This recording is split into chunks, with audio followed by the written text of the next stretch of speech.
Енді келесі теңдеуді шешейік. Алдымен теңдіктің екі жағында өрнектер ықшамдап алайық. 3х-тің квадраты азайтылған 9х қосылған х квадрат азайту 5х модулі тең 3х-тің квадраты минус 18-ді 0,5-ке көбейтсек 9х болады, және минус 18 мен минус 3-тен 1-дің көбейтіндісі плюс 6 болады.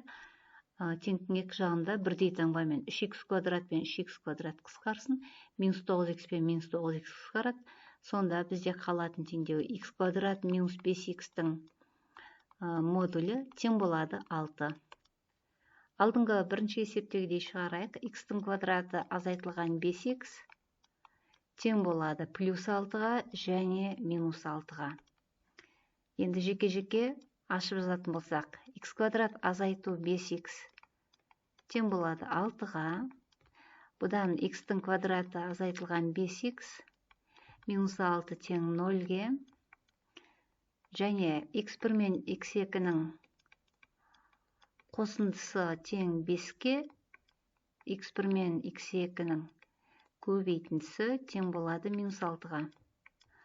x1 тең болады минус 1-ге. x2 тең болады 6-ға. 6-ны минус 1-ге көбейтеміз, минус 6 болады. 6-ны минус 1-ге қоссақ, плюс 5 болады екен. Енді келесі екінші х-тің квадраты азайтылған 5х тең болады минус 6-ға. Бұдан х квадрат минус 5х плюс 6 тең 0 деген теңдеуге келеміз. Түбірлердің қосындысы енді мұнда үшінші және төртінші түбірлер. x3, x4 қосындысы 5-ке тең.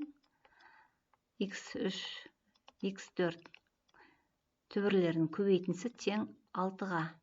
x3 тең болады 2-ге және x4 тең болады 3-ке. 2-ні 3-ке көбейтеміз 6, 2 мен 3-ті қосамыз 5 шығады. Сонымен теңдеуді шештік. Жауабы